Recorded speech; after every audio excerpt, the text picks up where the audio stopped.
Hello students, ये video हम तैयार करेंगे वाइवा के लिए जो कि हमारा इलेक्ट्रिसिटी टॉपिक पे है। तो स्टूडेंट्स, ये जो हमारा इलेक्ट्रिसिटी टॉपिक है वहाँ पे हमारा जो प्रैक्टिकल ओहम्स लॉ है या हमारा मीटर ब्रिज है उसके रिलेटेड आएगा। ठीक है, जो हमारा फर्स्ट प्रैक्टिकल है। तो इसमें हमने क्या पढ़ना है, इलेक्ट्रिसिटी के बारे में पढ़ना है। तो इलेक्ट्रिसिटी का फर्स्ट टॉपिक क्या है मेरे पास, करंट। तो जल्दी से मैं आपकी रिवीजन करवा देता हूं। तो करंट को हम डिनोट करेंगे आई से। I is equal to Q upon T. जहां पे भी टी से डिवाइड होगा वहां पे हम क्या लिखेंगे, रेट। तो current is defined as rate of flow of charge.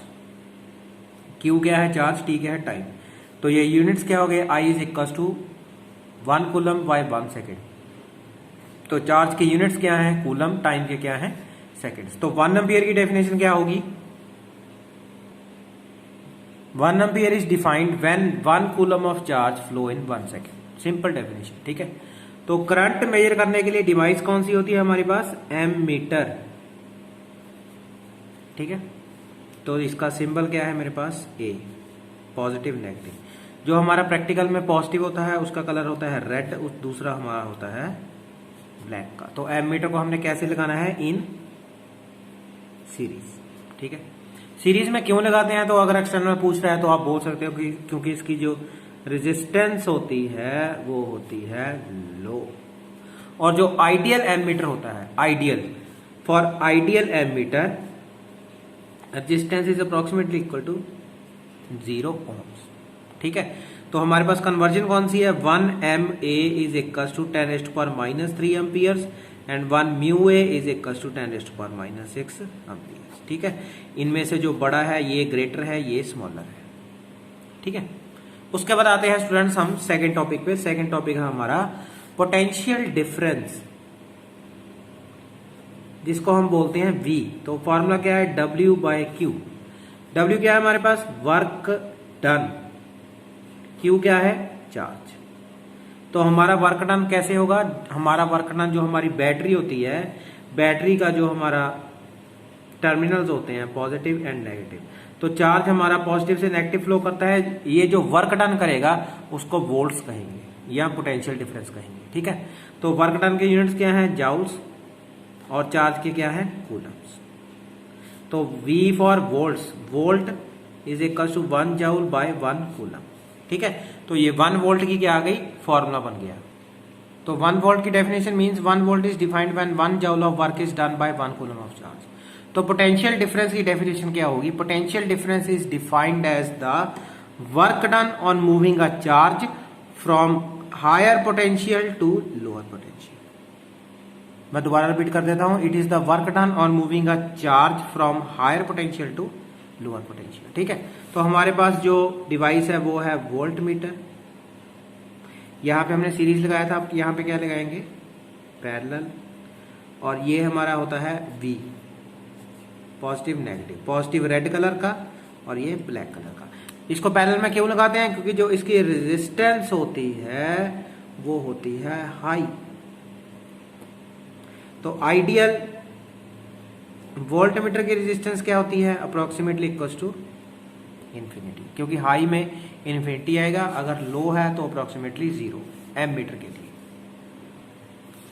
Next हमारे पास आता है रेजिस्टेंस। तो रेजिस्टेंस क्या होती है, opposition to flow of current I. कैसे डिनोट करते हैं, ठीक है। तो स्टूडेंट्स, ये जो रेजिस्टेंस आई है हमारी कैसे आई है, R is equal to V upon I से। तो ये फॉर्मूला क्या था, V is equal to IR। किसका फॉर्मूला ये है, हमारा है ओहम्स लॉ का। तो कई बार एक्सटर्नल हमारी ओहम्स लॉ की डेफिनेशन भी पूछ लेता है। तो डेफिनेशन क्या है, states at the potential difference, यहां से डेफिनेशन बननी है, यहां से potential difference applied across the ends of conductor is directly proportional to current through it. ठीक है, ये इसकी डेफिनेशन है। यूनिट्स क्या है इसके, ओम्स यूनिट्स हैं। ठीक है, ओके। तो उसके बाद हमारे पास पूछा जाता है what are ohmic conductors and what are non ohmic. तो students, ohmic conductor are those conductor which obeys Ohm's law. और नॉन ओमिक क्या होते हैं, which do not obey Ohm's law. अगर हम इन दोनों का ग्राफ बनाए, अगर एक्सटर्नल पूछता है अगर ग्राफ कैसा बनेगा वी और आई का, तो ऐसा बनेगा। अगर हमारा ग्राफ यहाँ पे वी और आई का बनेगा तो कैसा बनेगा, ऐसा बनेगा। तो ओमिक कंडक्टर के जो हमारे एग्जाम्पल है वो क्या है, कॉपर, आयरन, एल्यूमिनियम। लेकिन यहाँ पे नॉन ओमिक के क्या है, सिलिकॉन, जर्मेनियम, क्योंकि ये क्या है, सेमी कंडक्टर्स। ठीक है। नेक्स्ट में कई बार एक्सटर्नल पूछ लेता है कि टेम्परेचर का ओहम्स लॉ की जो हमारा प्रैक्टिकल है उस पर कोई इफेक्ट होता है, तो आप बोलोगे यस। तो the resistance of metal and their alloys increase with increase in temperature. तो रेजिस्टेंस डायरेक्ट प्रोपोर्शनल टू क्या है, टेम्परेचर। ठीक है। But on the other hand for semiconductors, semiconductors के लिए temperature inversely proportional to resistance होता है, ये याद रखना आपने। ये हमारा कंडक्टर्स के लिए है और ये हमारा क्या है, सेमीकंडक्टर्स के लिए। ठीक है। तो ये डायरेक्टली पोर्शन है, ये इनवर्सली पोर्शन है। ठीक है। उसके बाद कई बार पूछ लेता है what is the why large current is not allowed to pass during this experiment. अगर करंट लार्ज हो गया तो क्या होगा, अगर करंट स्टूडेंट लार्ज हो गया तो हीटिंग इफेक्ट प्रोड्यूस हो जाएगा। H is equal to I square R T, ये है जाउल हीटिंग इफेक्ट। अगर करंट ज्यादा पास हो गया तो हीटिंग प्रोड्यूस हो जाएगी। If the large current is pass through the conductor it becomes hot. अब टेम्परेचर इंक्रीज कर गया तो रेजिस्टेंस इंक्रीज कर जाएगी, तो हमारी जो स्ट्रेट लाइन ग्राफ है वो नहीं आएगा। ठीक है। उसके बाद पूछा जाता है why should the unknown resistance not to be low. अगर अननोन रेजिस्टेंस हमारी आर हमारा कितना है 0.01 ओम, या कितना है 0.1 ओम। ठीक है। इतनी लो क्यों नहीं होनी चाहिए। अब देखिए अगर हमने आर इतना ले लिया, मान लीजिए V is equal to I R, तो जो हमारा बैटरी लिमिनेटर है वहां पे V कितना है 2 वोल्ट है, 3 वोल्ट है। ठीक है। तो मैं यहाँ पे मान लो 2 वोल्ट ले लेता हूं। आई आर कितना है 0.1, तो आई कितना आ गया 2/0.1 इंटू 10, तो ये कितना आ गया 20 एम्पियर का करंट फ्लो कर जाएगा। अगर 20 एम्पियर का करंट फ्लो करेगा, लार्ज हो गया करंट, तो हीट प्रोड्यूस हो जाएगी। ठीक है। इसी वजह से हमने रेजिस्टेंस इतनी लो नहीं लेनी जब प्रैक्टिकल करना है। Low resistance is not allowed. Okay. ये स्टूडेंट बहुत इंपॉर्टेंट टॉपिक है, इलेक्ट्रोमोटिव फोर्स। तो स्टूडेंट्स पूछा जाता है what do you mean by EMF of cell. EMF of cell क्या होती है कि अगर हमारे पास ये सेल है,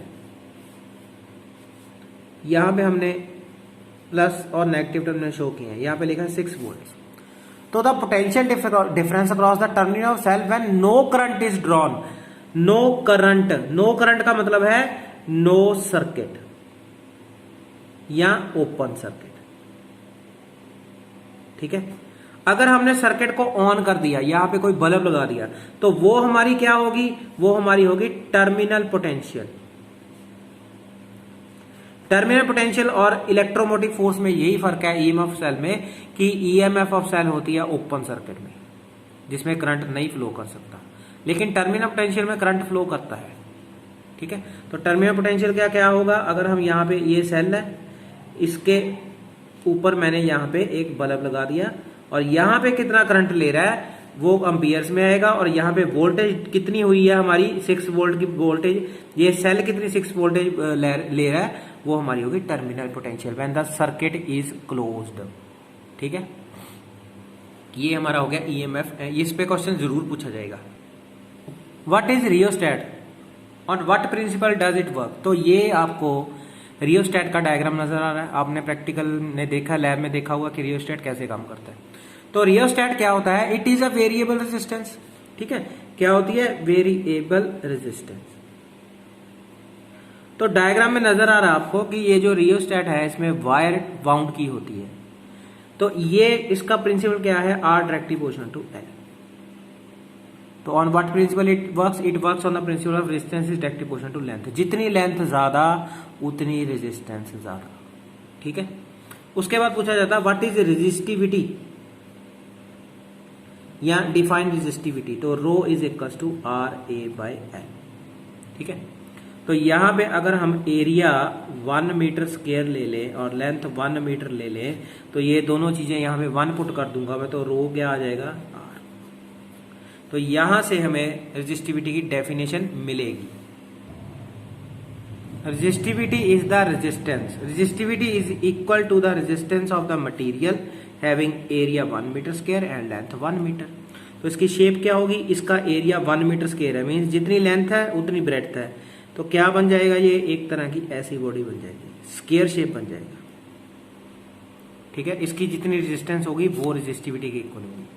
तो रेजिस्टिविटी के यूनिट्स क्या है, ओम मीटर, और रेजिस्टेंस के यूनिट्स क्या है, ओम। ठीक है, कई बार क्वेश्चन पूछा जाता है व्हाट इज कंडक्टिविटी, तो rho is conductivity which is reciprocal of resistivity. ठीक है, कंडक्टिविटी क्या होती है, रेजिस्टिविटी की इनवर्सली प्रोपोर्शनल होता है। It is defined as the reciprocal of resistivity. ठीक है, तो यहां पे क्या फॉर्मूला बनेगा, RA/L। ठीक है, उसके बाद कई बार पूछा जाता है व्हाट इज द जो हमारे रेजिस्टेंस बनते हैं वो मैगनीन और कॉन्स्टेंटन के क्यों बनते हैं, क्योंकि मैगनीन MANGANIN और CONSTANTAN कॉन्स्टेंटन। ठीक है, क्योंकि इसकी रेजिस्टिविटी हाई होती है। ठीक है, ये हमारे स्टैंडर्ड रेजिस्टेंस बनाने के दोनों चीजें काम आती हैं। ओके, और इसका जो टेम्परेचर कॉफिशिएंट होता है, टेम्परेचर कॉफिशिएंट वो क्या होता है, लो। टेम्परेचर कॉफिशिएंट मींस अगर हम टेम्परेचर इंक्रीज करें तो इसकी रेजिस्टेंस ज्यादा वेरी नहीं करती। Temperature coefficient is defined as the change in temperature per degree Celsius. Okay, उसके बाद हमारे पास आता है resistance in series, R1 plus R2 plus R3। तो इसका ये डायग्राम बन सकता है, जैसे आपका मीटर ब्रिज सीरीज में है तो आपको सीरीज से क्वेश्चन पूछे जा सकते हैं। तो सीरीज में हमारे पास क्या होता है, वोल्टेज अलग अलग होती है, लेकिन करंट क्या होता है, सेम। तो यहां पे करंट इज कांस्टेंट, और V क्या होता है, V1 plus V2 plus V3, ये भी। तो अगर हमने V1 निकालना है तो फॉर्मूला क्या लगाएंगे, V1 is equal to IR1, V2 is equal to IR2, V3 is equal to IR3। फिर हम लगाएंगे पैरेलल का। तो पैरेलल में आप ध्यान से देख लो, हमारे जो घरों में सर्किट डायग्राम्स बने होते हैं, एक रूम से दूसरे रूम में जो हमारा करंट की सप्लाई जा रही होती है वो पैरेलल में होती है। ठीक है, तो पैरेलल में हमारे पास V होता है कांस्टेंट, तो करंट डिवाइड हो जाता है I1, I2 एंड I3। तो ये क्या आ जाएगा, I is equal to I1 plus I2 plus I3। अगर हमने I1 निकालना है तो V/R1, I2 V/R2, I3 V/R3। ठीक है, तो हमारे घरों में ये सर्किट लगाया जाता है, ये सर्किट हम नहीं लगाते। रेजिस्टेंस इन सीरीज क्या होती है, हाई होती है। रेजिस्टेंस इन पैरेलल क्या होती है, 1/RP 1/R1 plus 1/R2 plus 1/R3, ये क्या होती है, लो। उसके बाद आता है students power. Power is rate of doing work. Units क्या होते हैं, watts, 1 joule by 1 second. 1 watt is defined when 1 joule of work is done in 1 second. ठीक है, तो 1 किलोवाट कितना होता है, 1000 वॉट्स। आगे आता है हमारे पास formula related to P, V and I। P is equal to VI is equal to I square, R is equal to V square by R। ठीक है, ये सिंपल फॉर्मूला है, ये फॉर सीरीज है, ये फॉर क्या है, पैरेलल।